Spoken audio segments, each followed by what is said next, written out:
Minsan ba iniisip nyo kung saan kayo pupunta tuwing darating ang weekend? O kaya tuwing sumasapit ang araw ng mga holidays na pwedeng mag-relax, makakita ng magandang tanawin, maligo, or magpalamig? Tamang-tama to para sa biyahe nyo. Kaya samahan nyo kami sa biyahe ni Ho. Tara na ho! Yo, what's up for today's video sa biyahe ni Ho?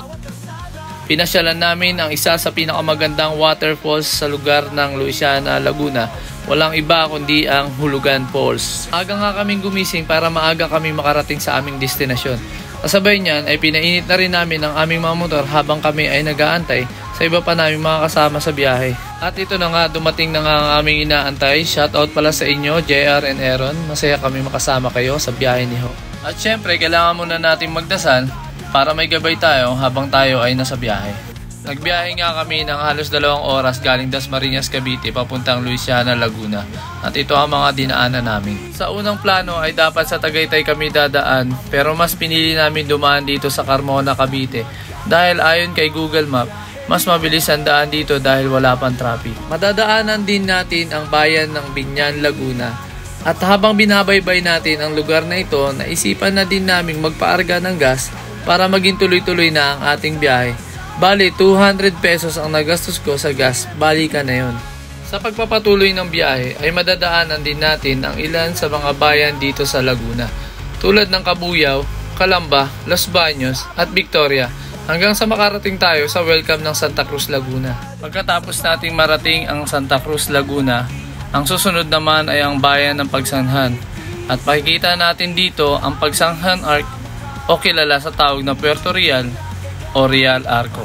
At syempre, kinuha na namin ang pagkakataon na makapagpa-picture sa makasaysayang arko ng Pagsanjan. Hey! At sa pagpapatuloy ng ating biyahe, mula sa arko ng Pagsanjan, ilang minuto na lang ay mararating na natin ang entrada papasok sa ating destinasyon.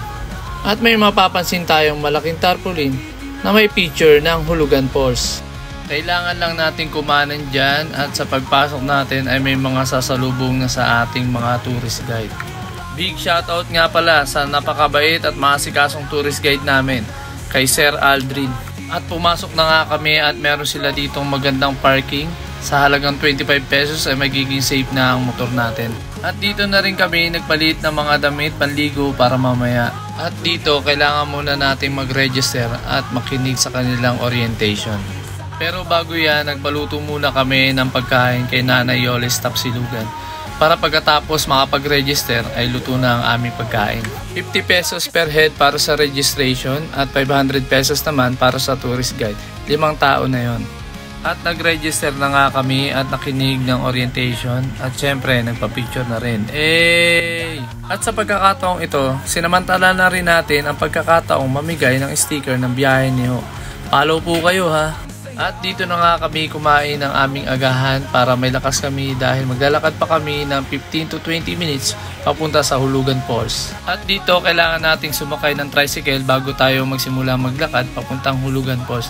Ang bayad sa tricycle ay 20 pesos per head. Bago mag-start ang aming paglalakad, hindi mawawala ang picture-picture ng tropa. Hey! At sa puntong ito, nagsimula na nga kaming maglakad pababa.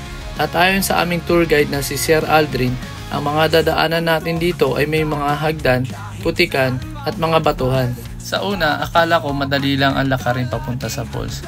Pero kailangan natin mag-ingat dahil madulas ang mga daan at medyo mahirap din pala lalo na pagdating sa akin. At dito madadaanan natin ang I Love Hulugan Falls na kung saan pwede kang magpahinga at uminom ng buko juice at syempre magpa-picture. Hey! At pagkatapos naming magpahinga at magpa-picture ay nagtuloy na kami sa aming paglalakad. At dito sa part na ito ang pinakamahirap na daan dahil puro batuhan na ang ating dadaanan.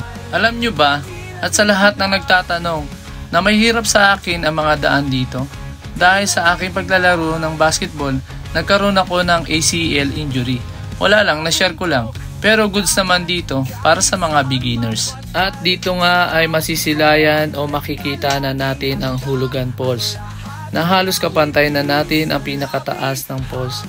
At onti na lang ay mararating na natin ang pinakababa ng Hulugan Falls. Sa mga nagtatanong kung magkano ang nagastos ko sa biyahe na ito, ay ito po 872 pesos. Ang Hulugan Falls ay located in Barangay San Salvador in Luisiana, Laguna.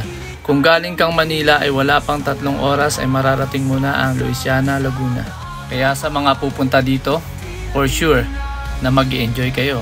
So mag-iingat kayo palagi sa inyong mga biyahe. For more biyahe, just follow us sa Biyahe ni Ho. At subscribe na rin kayo sa aming YouTube channel na Biyahe ni Ho. For more, God bless. Bye!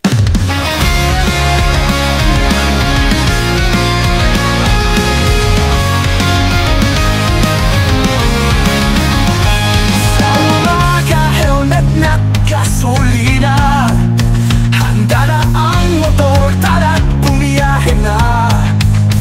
Kasama ang tropa, damang-dama ang saya. Sa bawat kalsada, may bagong kwentong dala. Biyahe ni Ho, saan man magpunta, kasama ang pamilya sa bawat pagliko. Sa init at lamig, sa ulan at araw, sama-sama sa daan, di natitingnan. Sa bundok o dagat, kahit saan mapadpad, sa bawat liko at rekta, laging handa ang lahat. Mga ngiti sa labi, hangin sa mukha, ang mundo'y tila gagaan, basta't magkakasama.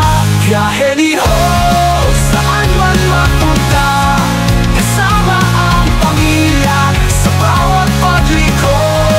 Sa init at lamig, sa ulan at araw, sama-sama sa daan, di natitingnan, di natitingnan.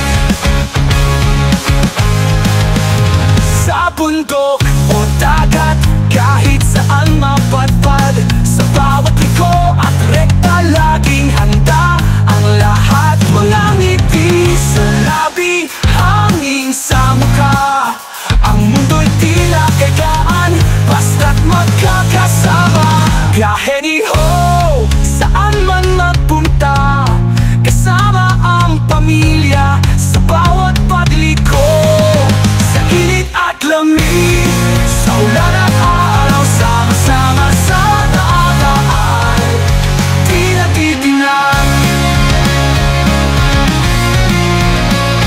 Kahit gaano kahaba ang daan, kahit saan tayo mapunta, walang makakapigil, walang makakaalam sa biyahe natin. Kasama ang pamilya, tropa,